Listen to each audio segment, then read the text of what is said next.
ప్రజల శ్రేయస్సుని అభివృద్ధిని కాంక్షించి వాళ్ళకి ఎప్పుడు కూడా నేను నచ్చుతాను. ఉదయగిరి నియోజకవర్గం అనే కాదు, ఆ పాయింట్ ఆఫ్ వ్యూలో నేను వర్క్ చేస్తున్నప్పుడు ఆ విధంగా చూసినప్పుడు నేను అందరికీ నచ్చుతాను, ఎక్కడ ఇష్యూ లేదు.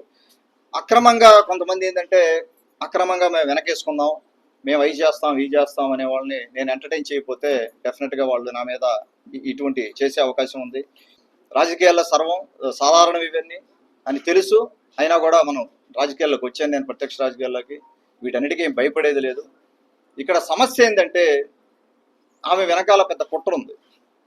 దీనికి ఎవరెవరు ఆమెని వాడుకుంటున్నారు, ఆమె వెనకాల ఏమేం చేయించారు, ఆమెను ఎందుకు ఈ విధంగా ముందుకు పుష్ చేసి ఈ రకంగా వీడియో చేయించాల్సిన పరిస్థితి వచ్చింది అనేది కూడా మొత్తం నా దగ్గర క్లియర్గా ఎవిడెన్స్లతో సహా అన్నీ ఉన్నాయి. అన్నీ కూడా మనం ఎంక్వైరీలో తేలుతాయి. జరిగింది ఏంటంటే ఇక్కడ ట్రస్ట్ అయిపోయిన తర్వాత, ఎలక్షన్ అయిపోయిన తర్వాత, జూన్లో ఎలక్షన్ అయిపోయిన తర్వాత జూలై 1వ తారీఖున ఈ అమ్మాయిది తుత్తులూరు మండలంలో ఏరుకొల్లు గ్రామం అయితే ఒకరోజు నేను పెన్షన్ పంపిణీ కార్యక్రమానికి అక్కడికి వెళ్ళడం జరిగింది. వెళ్తే ఆమె హస్బెండ్, పిల్లలు బయట రోడ్డు మీద, అక్కడ వాళ్ళ ఇల్లు దగ్గరే ఉన్నది అనుకుంటాను, అక్కడ నన్ను ఆపడం జరిగింది. ఆపి నేను 4 మాటలు మాట్లాడాలనుకుంటున్నాను సార్, మీ గురించి విన్నాను, మీరు ఎక్కడి నుంచో వచ్చారు, సేవ చేయడానికి వచ్చారు, మీ గురించి 4 మాటలు మాట్లాడాలంటే ఆ రోజున అమ్మాయి వీడియో చేయడం జరిగింది. నా పక్కనే నిల్చొని వాళ్ళ హస్బెండ్ అందరు కలిసి నిల్చొని కొంతమంది నాయకులతోటి వీడియో చేయడం జరిగింది. అప్పుడు మొదటి పరిచయం. వారాన్ని నెంబర్ తీసుకోవడం జరిగింది. నేను ఎవరి నెంబర్లు నేను తీసుకోను. ఏదైనా ఉద్యోగం కావాలని వచ్చినప్పుడు మన స్టాఫ్కి చెప్తాను, వాళ్ళ నెంబర్లు తీసుకొని రాసి పెట్టండి, పొటెన్షియల్ ఎంప్లాయ్మెంట్ అని రాసి పెట్టండి, ఏదైనా ఉద్యోగం వచ్చినప్పుడు చెప్తామని చెప్పి. సో ఆ రకంగా ఆ అమ్మాయి ఆ రోజున పరిచయం అవ్వడం జరిగింది. పరిచయం అయిన తర్వాత నేను వితిన్ 1 వీక్లో అనుకుంటా మా దగ్గర మానస గారు అని చెప్పి అంతకుముందు క్యాంపెయిన్లో వర్క్ చేసేవాళ్ళు ఆవిడ. ఆ మానస గారికి నేను చెప్పడం జరిగింది, ఈ విధంగా ఒక అమ్మాయి ఇంట్రెస్ట్ ఉందమ్మా, ఆమె వర్క్ చేయాలనుకుంటుంది, మన టీంకి పనిచేయాలనుకుంటుంది, ఆమె ఏదైనా సహాయం చేయగలిగితే సహాయం తీసుకోండి అని చెప్పి నేను మానస గారికి చెప్పడం జరిగింది. మానస గారు ఆమెతోటి కమ్యూనికేషన్ మొదలెట్టారు. కమ్యూనికేషన్ మొదలెట్టిన తర్వాత ఒక అంగన్వాడీ సెంటర్లు, అంటే జూలై, ఆగస్టు, సెప్టెంబరు, అంటే రఫ్గా ఆ 3 నెలల్లోనే ఒక అంగన్వాడీ సెంటర్స్ లిస్ట్ అంతా కూడా అమ్మాయికి పంపించి, ఒక ఎక్సెల్ షీట్ పంపించి దాంట్లో ఇన్ఫర్మేషన్ గ్యాదర్ చేయమని చెప్పారు. సరే, ఆ అమ్మాయి ఎక్కడో వాళ్ళు కర్ణాటకలో ఉంటారు, మన వెంగమాంబ గారు వాళ్ళ కుటుంబం కానీ వాళ్ళంతా కూడా కర్ణాటకలో ఉంటారు. వారు దసరా సెలవులకు రావడం జరిగింది. ఆ రోజు జూలైలో నా చేత వీడియో ఫస్ట్ అది పరిచయం అయిన తర్వాత వారు మళ్ళా కాన్స్టిట్యున్సీకి వచ్చింది దసరాకి. అంటే ఇదంతా కూడా 2024 జూను, అక్టోబర్ మధ్య జరిగింది. ఇదంతా వెంగమాంబ గారు సంవత్సరం నుంచి వర్క్ చేసామని చెప్పారు. నా ఫోన్లో నా వాట్సాప్ చాట్స్, అమ్మాయి చాట్స్ కూడా ఉన్నాయి నా దగ్గర 2 ఫోన్లు ఉన్నాయి. 2 ఫోన్లో 2 చాట్స్ ఉన్నాయి.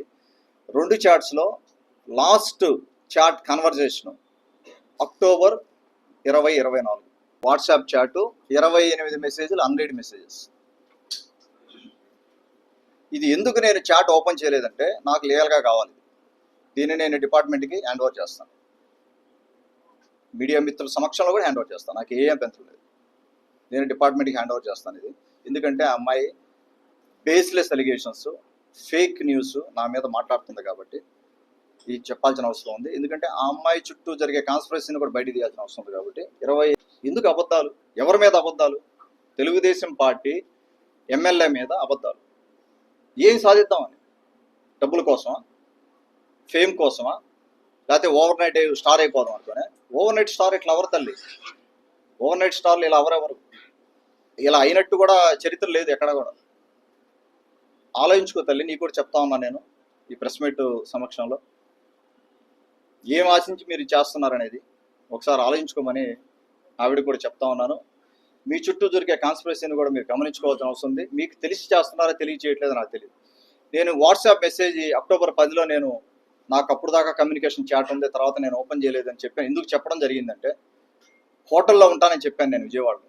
హోటల్లో ఉన్నప్పుడు ఈ బచ్చా బ్యాక్మెయిలరు ఇంకొక ఇద్దరు ఆ వెంగమాంబ గారిని హోటల్ లాబీకి తీసుకొచ్చారు.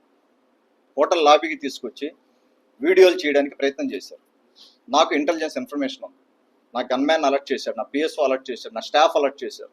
సార్ ఇది తప్పు జరగబోతా ఉంది, ఇక్కడ వీళ్ళు రాంగ్గా దీన్ని ప్రొజెక్ట్ చేసి ఇక్కడ వీడియోలు తీయాలని ప్రయత్నం చేస్తున్నారని చెప్తే ఆ రోజుతో నేను ఇమీడియట్గా మానసకు కానీ మన స్టాఫ్కి కానీ కాల్ చేసి ఈమెతో ఎటువంటి కమ్యూనికేషన్ చేయొద్దు, దయచేసి నేను ఆమెను తప్పు పట్టడానికి కూడా కాదు, ఆవిడకి కూడా తెలిసి ఉండకపోవచ్చు.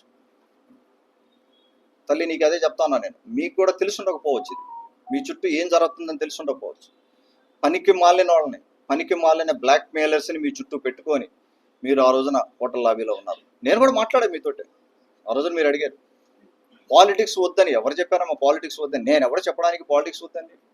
నేను ఏ మనిషికైనా కూడా పాలిటిక్స్ వద్దు, నువ్వు వచ్చి ఇచ్చి అని మా బంధువులా మీరేమన్నా, లేకపోతే మీ కుటుంబాన్ని ఉదయగిరికి రమ్మని? నాకేం అవసరం మీ కుటుంబాన్ని ఉదయగిరికి రమ్మని అంత అవసరం? మీరు ఏం వ్యాపారం చేసుకుంటే నాకెందుకు?